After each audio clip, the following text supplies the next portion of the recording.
Welcome to week 4 of the Leadership Alliance Professional Development Workshop Series.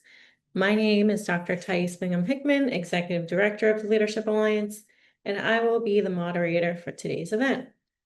This event is a component of the Leadership Alliance Virtual Professional Development Series.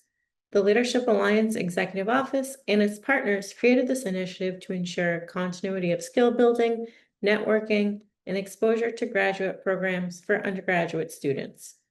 Paired with our Wednesday workshops, we hope to expose you to a discussion of critical issues, allow you to network with each other and our wonderful doctoral scholars, as well as develop learning approaches and skills for navigating your research careers. Today, I'm pleased to introduce doctoral scholar Dr. Kathryn Sánchez. Dr. Kathryn Sánchez is currently a postdoctoral fellow in the Department of Pediatrics at the University of Chicago in the lab of Dr. Nancy Schwartz. Her research has primarily focused on microglia, the innate immune cells of the central nervous system.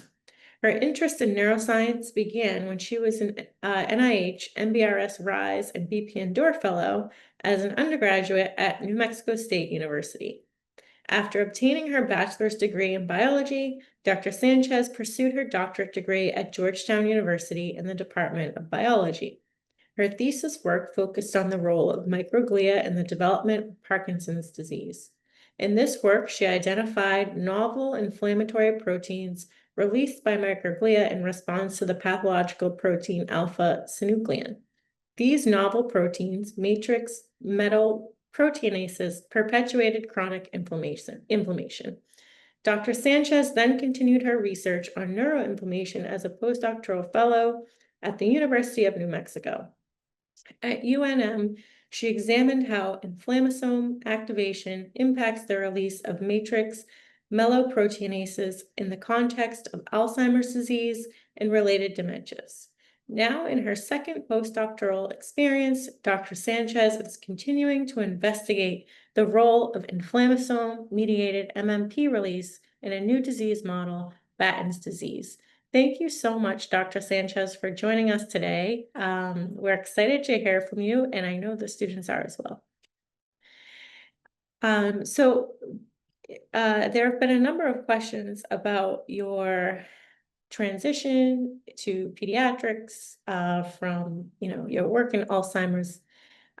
So what is your favorite thing about working in pediatrics, and how did you make that transition? Yeah, thank you I first want to thank you for hosting this. I'm excited to talk to you all about my experience. And so I'll just begin by answering that first question related to, my shift from Alzheimer's disease or aging disease models to pediatric diseases. And the thing that I do like about studying pediatric models of disease are a couple things, but in particular, from a broader perspective, I enjoy the fact that my research benefits children specifically. I think that children are an important population that is often overlooked, especially in the neuroscience world. So from a broader perspective, that is something that I really like about it overall. From a scientific perspective, I also enjoy the fact that there is a lot more to be learned about pediatric diseases and neurodegeneration compared to things like Alzheimer's and Parkinson's, where there's been a lot of research on neuroinflammation. The field has, in pediatrics, has not really gotten as far. So there's a lot more unanswered questions, I would say, is one of the reasons that I like pediatrics as well. Thank you for sharing that. And can you talk a little bit about your undergraduate experience and how that shaped your decision to pursue a PhD? What advice would you give to students who want to follow a similar path in neuroimmunology? Yeah, that's a great question. So, as was stated in the introduction, I attended undergrad at New Mexico State University, which is in Las Cruces, New Mexico, very close to the Juarez border. But One of the things that I would say stood out, and this is also partially advice, were was the fact that I had a lot of opportunities through, NIH funded programs like BP Endure and Rise that allowed me to get research experience. And I think that that research experience was something that was very critical to solidifying my path in neuroscience. I will say um, I know a lot of folks are interested in biology, and oftentimes one of the pathways to do that is an MD, right? But for me, I discerned pretty early on that I wanted to go into research of uh, because of the opportunity to conduct experiments in in the lab of, I didn't mention this earlier, Dr. Alba Serrano, who was a fantastic mentor. So I think, again, coming from an advice standpoint, another piece of advice I have is to find mentorship early on, people that you know have walked the path that you're interested in, but that are also willing to really invest time and effort in training you so that you are prepared for that path. And what I mean by that is a lot of the times, especially for individuals from a similar background as me or underrepresented minority students, a lot of things are expected in the academy, but they're not explicitly stated. So, having a mentor that had a similar positionality as me or had similar experiences was very critical in guiding me through that as I applied for graduate school and, decided to pursue a PhD and career more in research. We had a number of students who asked why the second postdoc, what made you do a second postdoc? So can you talk a little bit about that? Yeah, I'm happy to. So, one of the things that, I want to emphasize is that for my first postdoc, I really, I graduated with my PhD during the COVID-19 pandemic. And so, a huge component of that first postdoc was deciding to go back home. I am originally from New Mexico, as you probably could tell from my education. Um, but essentially, one of the things that I enjoyed about that opportunity was the fact that I got to, work with human samples. And what that means is like cerebral spinal fluid from folks with Alzheimer's disease and related dementias. But one of the things that I felt was necessary to, move forward and reach my future goal, which is still a goal of mine, to become a tenure track faculty member, was I needed two things. The first thing that I needed was I needed to really establish a unique research interest from my first postdoc advisors. And I felt that that was a lot more difficult in the Alzheimer's disease field.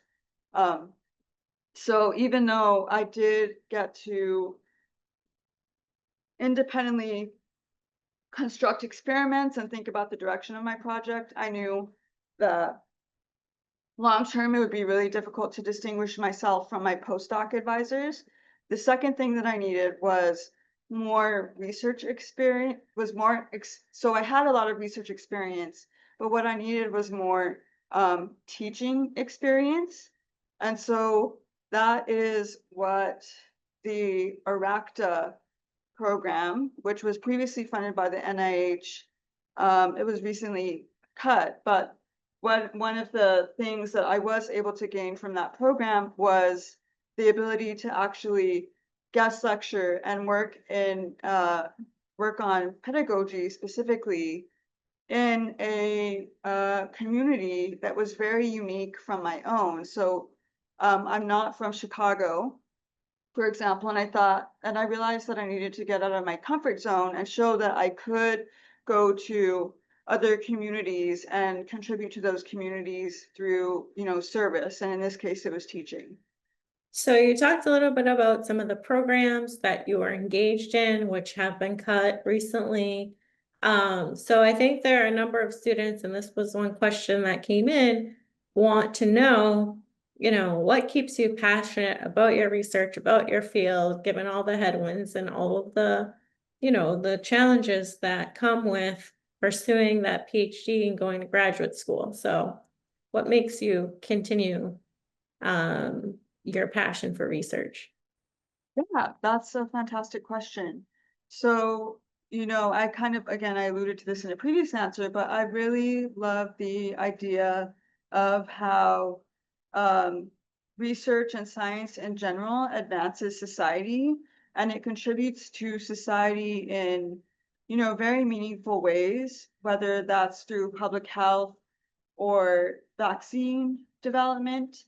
Um, I think, it's really exciting when you are able to answer questions that no one else in the world has really answered.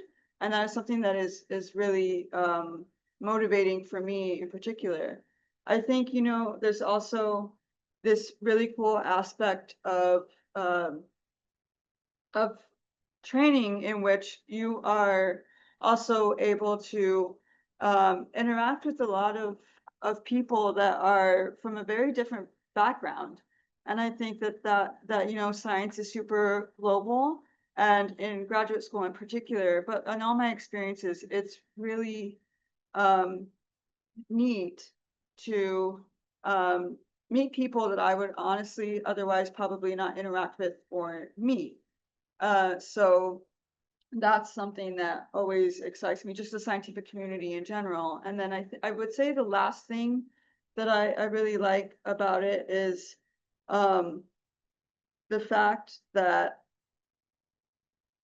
especially, I can do this now, but in the future as a faculty member, I will also be able to use my own experiences to um, help people that are also interested in science stay in science and get in science, so that we can continue to foster the next generation of scientists. So I think you can do that, especially, as a graduate student or a postdoc. You have trainees that you work on a project with and collaborate with. And so that's also another thing that keeps me motivated. And what advice would you give to students applying for PhD programs? As a faculty member now, you kind of can see it from both lenses or both ends. What do you think students should be thinking about? What made you stand out as an applicant? Any advice that you want to share? Yeah, so I would definitely say uh, if you do want to pursue graduate school, there's a few things that you should have on your radar. So this was given to me essentially, like I mentioned previously, through mentorship, but this idea of strategically planning your experiences, in the sense of, I made sure that I was in a research lab.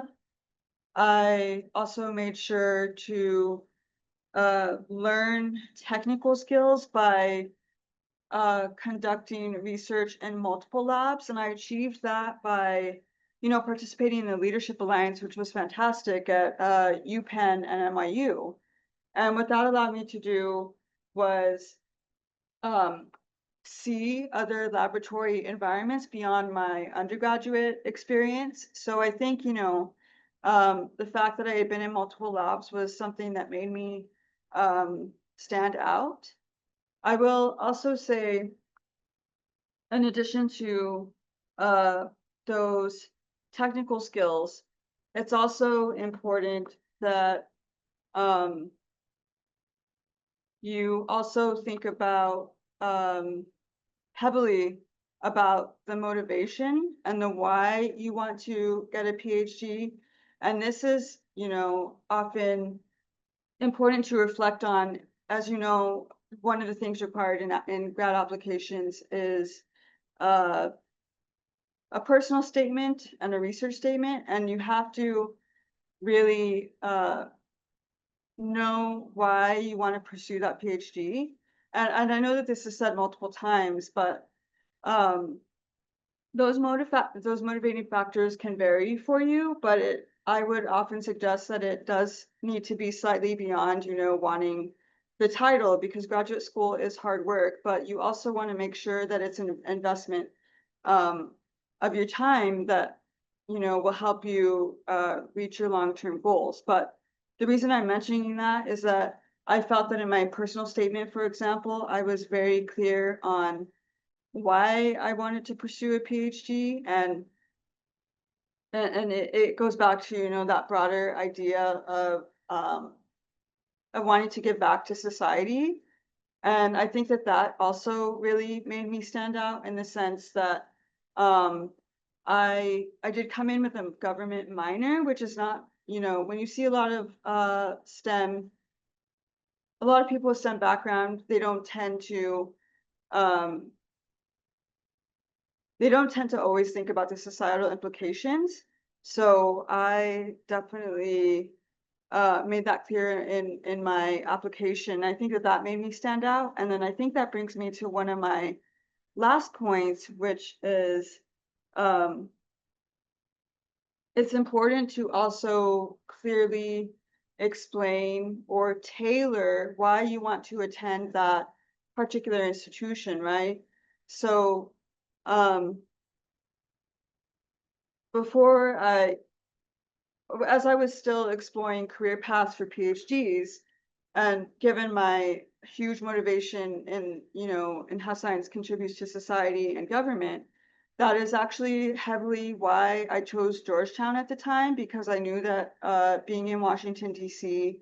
would allow me to conduct more outreach or get more involved in possibly uh, societies or things like uh, network with people that are working in government. So even though that's the path that I landed up not taking, I'm using that as an example to explain this idea that you have to also very clearly articulate why you want to go to that particular institution. And again, that could vary for different people, but I think that that's an important thing that can make you stand out. Yeah, and building on that, what would you recommend undergraduate students who wish to pursue a PhD at or to engage in research at other institutions outside of their home institution? So you talked about NYU, you talked about the various institutions that you conducted your research with. What would you recommend to students who want to take that leap? Yeah, so that's a really good point, is that I did take advantage of a lot of opportunities. So, very broadly, I would definitely say it's important to apply for things even when you don't feel sure of yourself. I think oftentimes we underestimate our abilities all of the time, um, and that's something that is important, is to not count yourself out. So I definitely looked for different opportunities, online. I also want to emphasize the importance of peer networking. So I actually found out about the Leadership Alliance through another undergraduate at NMSU at the time. And because she had had a positive experience in one of their programs, I actually landed up applying for, the Leadership Alliance summer programs. So one of the things I would say about that is, again, this idea of possibly strategically choosing where you want to go. So I chose summer experiences based on the fact that I did want to go into neurodegeneration of some sort. And I knew that at New Mexico State, there was no way that I could actually get experience with the mouse models, for example. So I knew that those opportunities had to expand my technical experience. And so I strategically chose those institutions for that reason. But, you know, I will also say that for folks in at an institution that does have, you know, a larger research enterprise, that it's also important to use the opportunities that exist at your home institution as well.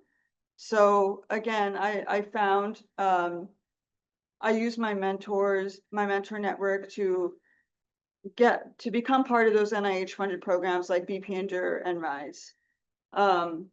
So that is also definitely something I would, you know, not undersell either. Is you should also find research opportunities during the year that will somehow give you some lab experience, even if it doesn't seem like a lot. Just being in the lab environment is something that really prepares you for graduate school. So that's how I'd answer that. Thank you. Yeah, and another student asked, how did you take advantage of your summer research experience? And I think you kind of addressed that. I think it's important also, as you mentioned, to look for opportunities throughout the academic year. And if there aren't any experiences at your home institution, you know, virtual research is also a thing Exactly. now. So you can try to contact PIs at other institutions and see if they're interested in hosting you. So thank you for that. We have another question about, you know, how you chose your postdoc. So if you can talk a little bit about that, obviously that's a different process than applying to graduate school. So, you know, can you talk a little bit about how you found your postdoc program and how you decided to move forward with it? Yeah, happy to chat about that. So, essentially in graduate school, as was stated earlier, my research was related to neuroinflammation and Parkinson's. But one of the things that unfortunately, you know, I didn't get to do because of COVID was expand my research to mouse models and to human studies. And so for the first postdoc, I strategically chose a laboratory setting in which I would be able to work with mice and or human samples. And I actually have an interesting story about that, which also, again, emphasizes the importance of, you know, just networking. For the first postdoc, one of the reasons I chose the lab was obviously I wanted to go back to New Mexico, but and this is a very personal thing, but I'm willing to share. My father actually has multiple sclerosis, which was a huge motivator for me to get into neuroscience in the first place. But he actually had you know, checkups or doctor's visits at UNM, and he mentioned while he was getting an MRI to one of the MDs that was assisting him at the time. He said, "Yeah, you know, my daughter is actually pursuing her PhD. She's almost done," and then that MD, because they just got in funding for an Alzheimer's center over there, said, you know, we're actually looking for more PhDs to work over here. So what I did was I actually, you know, did contact her, and I sent a CV, and what she was able to do was send that CV uh, over to everyone in the department, basically. And it just so happened that two of the PIs who I landed up, you know, working through a co-mentorship with, they were both experts in the immune response in Alzheimer's disease. So it just seemed like a really good fit. So that's how I got my first postdoc. The second postdoc was also somewhat through networking. So this is why I'm emphasizing that point so much, is I participated in a professional development program through the National Postdoc Association. And as part of that program, they actually provide you an external mentor.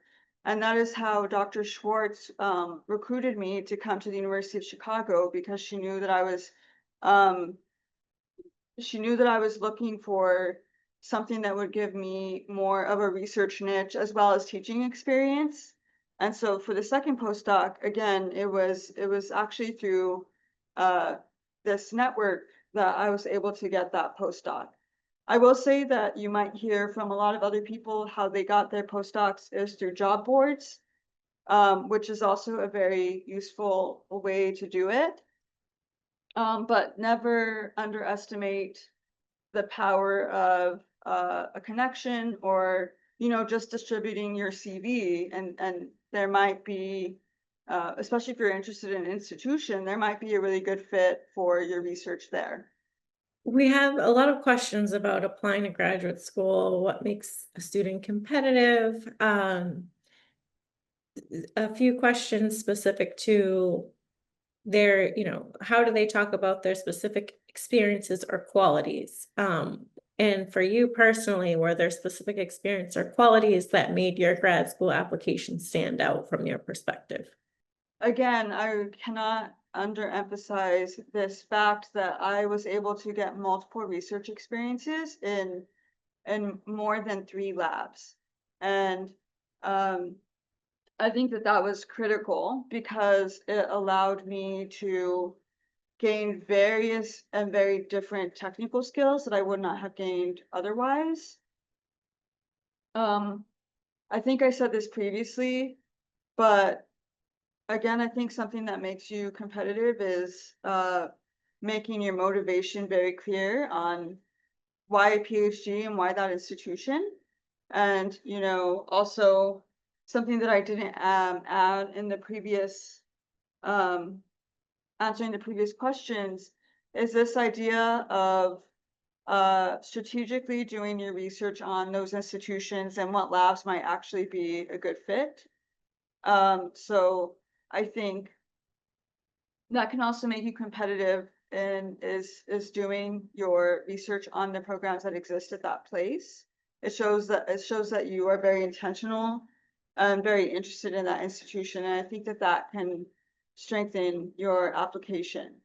Also, participating in programs that the NIH has funded is also advantageous, because what that means is that an institution and the NIH have already invested time in your training, and so what that means is they do want to see return on investment, in the sense that they want to see positive outcomes, like getting into a PhD program or a postdoc program. So I think that that's important. I will also say grades are definitely something that you should consider. So my GPA was fairly competitive for a state institution, but I know that for a lot of individuals, it does take time to adjust to undergrad. And so what I will say is that if my grades had not been competitive, one of the things I would have done is considered a postbac. Or so what I'm trying to get at is, there are actually, if you have a weakness that you think needs to be addressed, there are programs or ways to address those gaps in laboratory training or in grades, or if you need more time to explore institutions, there are other opportunities that can prepare you for the PhD if you don't feel ready. But I felt ready because all of those factors aligned for me. Grades, I had past research experience, and I was able to clearly explain why I wanted a PhD by the time I had graduated. How did you find relevant and impactful topics that align with your skills or your interests when preparing to do an undergraduate research opportunity or in your graduate school experience? So building on that, says particularly in STEM, It's difficult to find unique research which hasn't been done before. How do you create impact with your research? And what methods and advice do you have based on your own experience? So how did you find your area of interest, I guess, is the question. Yeah, so I can start to answer that. So, more broadly, as I already mentioned, my father had multiple sclerosis. And so that was actually what motivated me to do neuroinflammation. And so as an undergraduate, um, my project was actually looking into the development of the myelin sheath in the African clawed frog or xenopus, which is, one a very commonly used model in primarily undergraduate or teaching institutions. And so I was very lucky in the sense that my undergrad advisor gave me free rein on, she in the sense that she taught me, or she allowed me to develop a project on my own, and did not necessarily, at that undergraduate level, feel the pressure for me to fill a specific gap in the field. And now you can contrast that to my experience in graduate school, which when you do pursue a PhD, the whole idea of your thesis is that you are contributing new novel research to the field. And so to kind of shift my mindset from, that free rein in my undergrad years, one of the things that I think was really important, a skill that I developed and didn't necessarily have at that time as an undergrad, but got in grad school, was this idea of being able to use important tools like PubMed, Google Scholar, and actually search for key terms. And oftentimes what those key terms will allow you to do is they will allow you to kind of organize what has been done and what has not been done. And I will say that I tried to organize this through an Excel sheet, everything that I read. So I will say read literature. That's one way that you can tell what's been done and what hasn't been done. I will say another useful tip is that oftentimes if you read a review in particular, oftentimes those reviews are meant to provide an overview of the field. And what that also can help you do is make sure that there's also just something that you're not missing from a search engine. And oftentimes those reviews do mention future directions or things that the field should focus on. So I would say that those are the main things to think about. And I will also say that, and I said this previously, but as an undergraduate, I think it is great if you can have your own research project, but oftentimes at that point in your career, I think the priority is more to learn the technical skills associated with whatever your research is, rather than necessarily focusing too much on if your question has been answered. That's how I would approach if it feels overwhelming to think about. That's kind of how I would reframe that expectation a little bit. Thank you. And thank you for sharing your personal experience as well. You talked a little bit about this already, but more specifically, what inspired you to endeavor your research on Parkinson's, Alzheimer's, and Batten's disease? Yeah, so I have mentioned previously that my father was diagnosed with multiple sclerosis, which is a disease of the nervous system in which the myelin sheath is damaged due which is responsible for coding neurons, that becomes damaged due to a haywire immune response in an individual.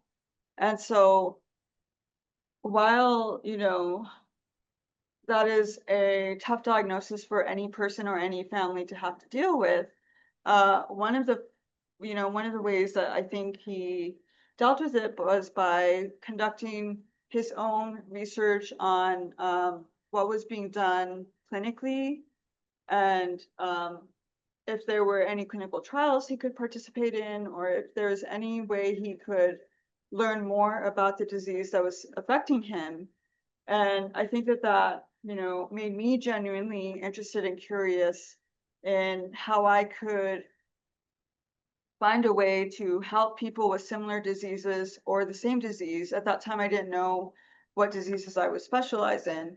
But what it allowed me to do was reflect on how I wanted to contribute or help society. And I wanted to help folks like him or families like mine without being an MD, since I was not super motivated by this idea of interacting with patients, to be honest.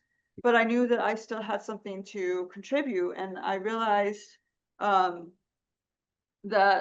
research was really cool, and that was and by learning more about the disease, I think that we as a family just felt more empowered in general on dealing with the diagnosis.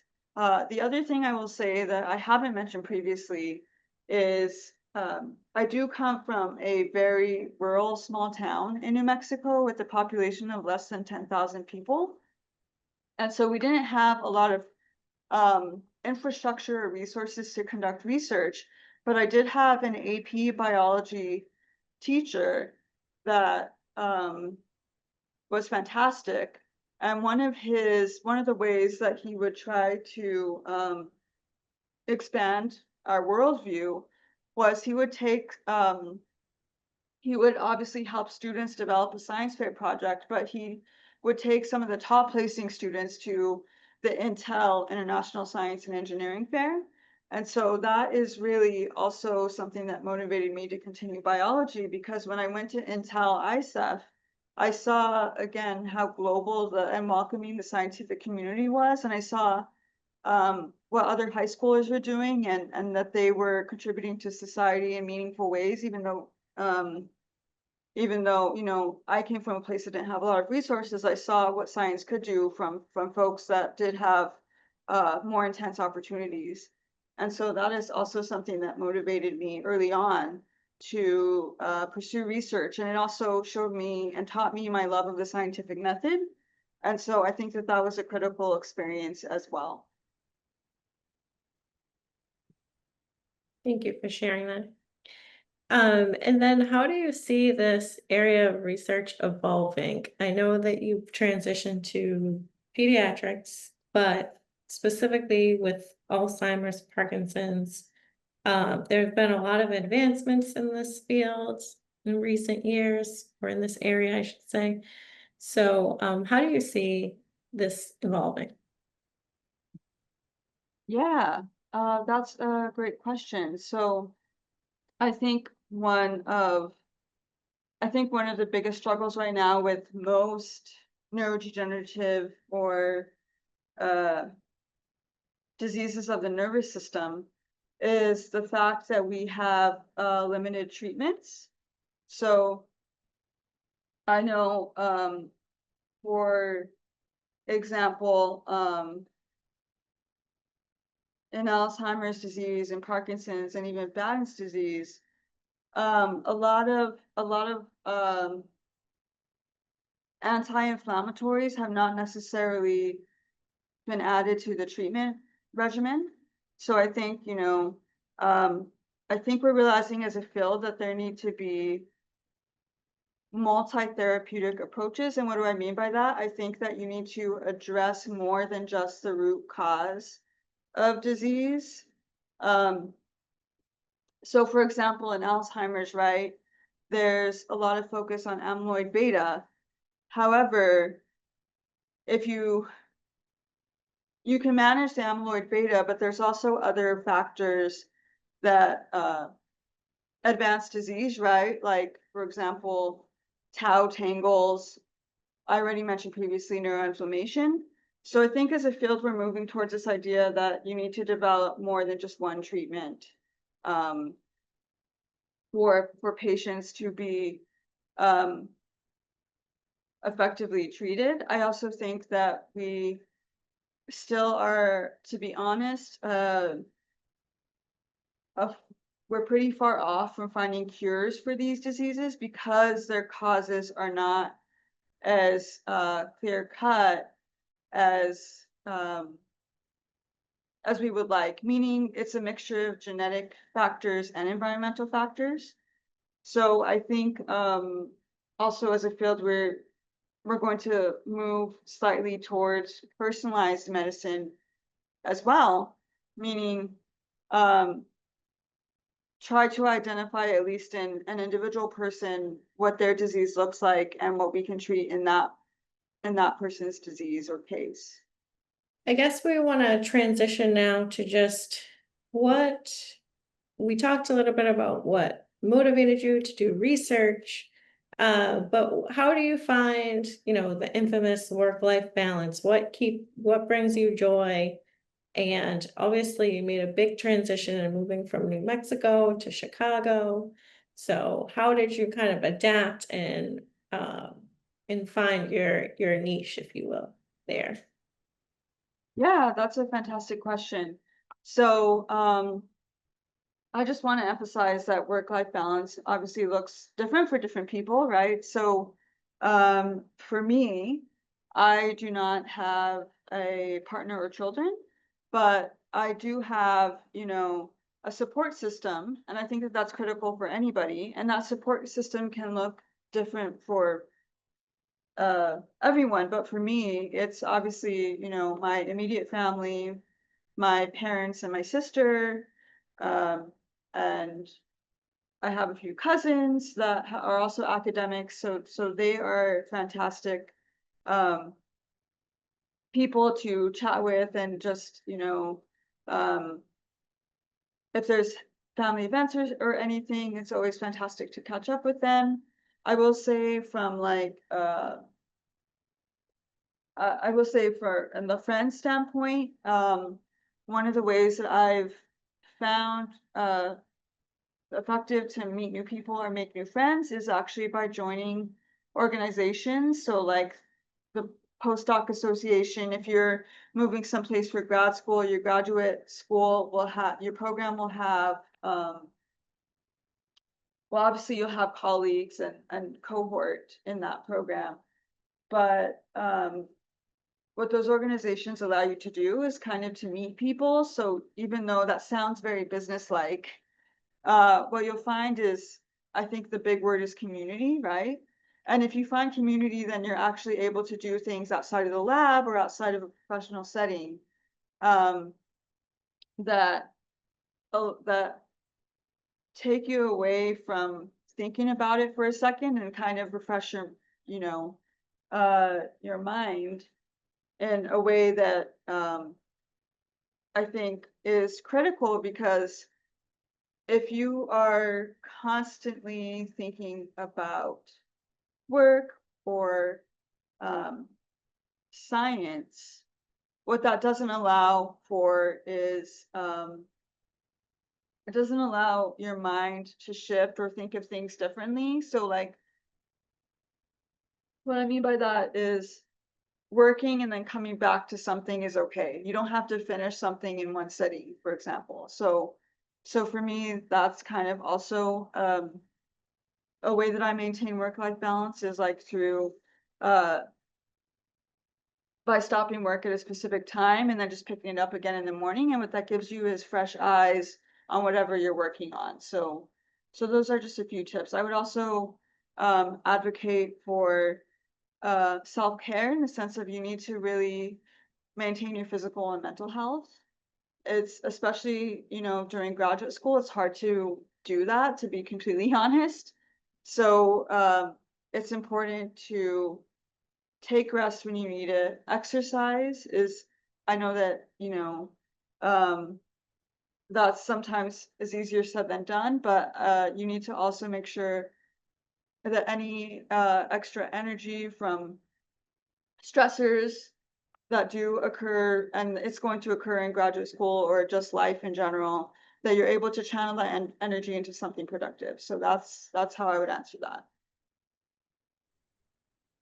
Thank you. And can you just talk a little bit about how your experience specifically with the Leadership Alliance program influenced your decision to go to graduate school or your passion for research? Can you talk a little bit about that experience and what advice you would give to students who are looking for summer research opportunities like the Leadership Alliance program?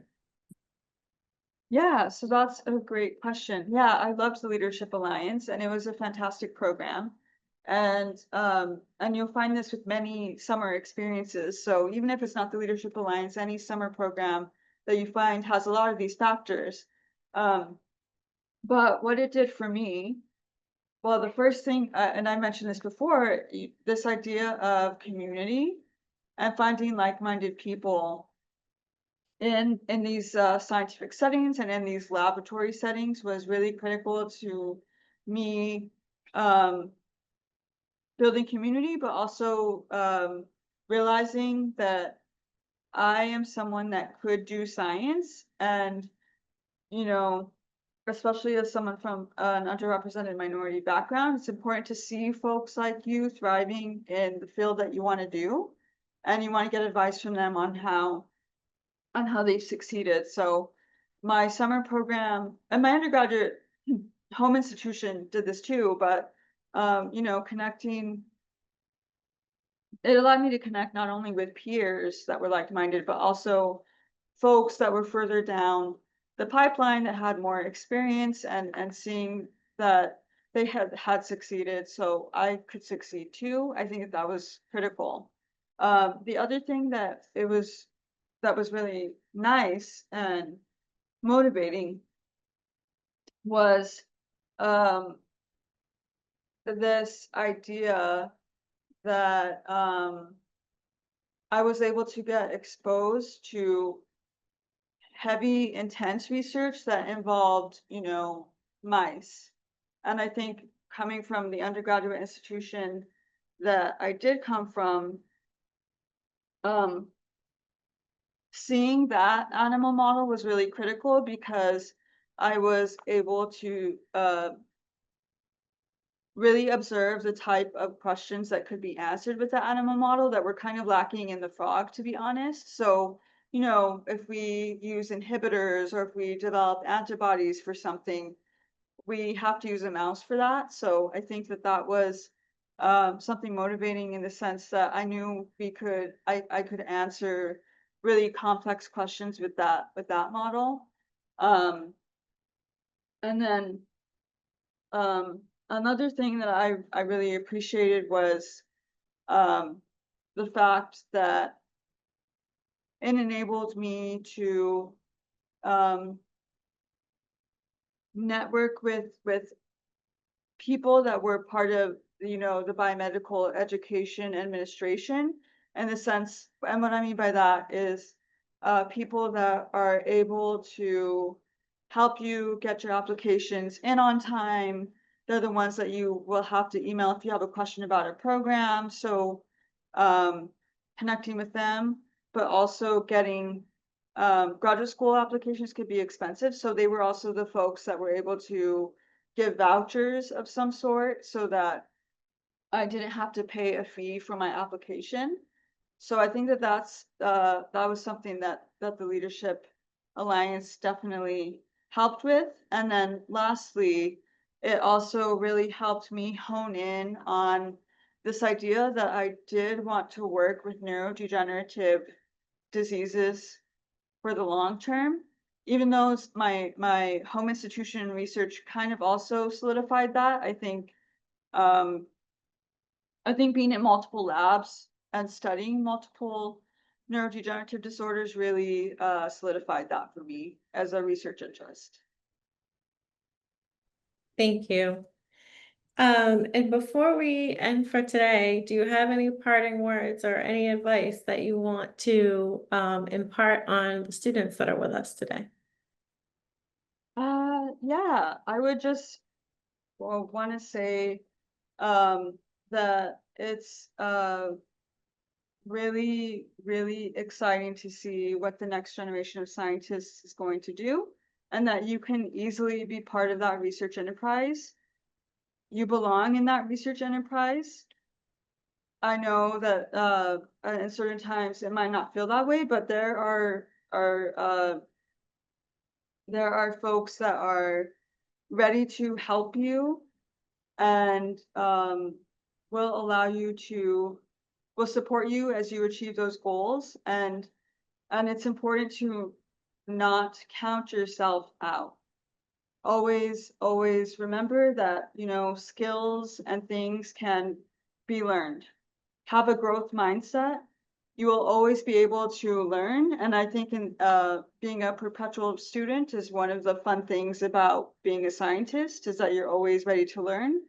And so therefore don't be intimidated by these things. You can do it. All right. Well, thank you so much, Dr. Sanchez. I know there are a number of student questions that we didn't get to. So I do want to give you the opportunity, if you'd like, to share contact information with Dr. Indorf, your LinkedIn, or however you'd like to communicate with the students. And the students will be able to access that information in the Google Classroom if they have additional questions for you that we didn't get to today. But for now, thank you all so much for joining us. We will see you all on Wednesday. And again, thank you, Dr. Sanchez, for sharing your journey with us.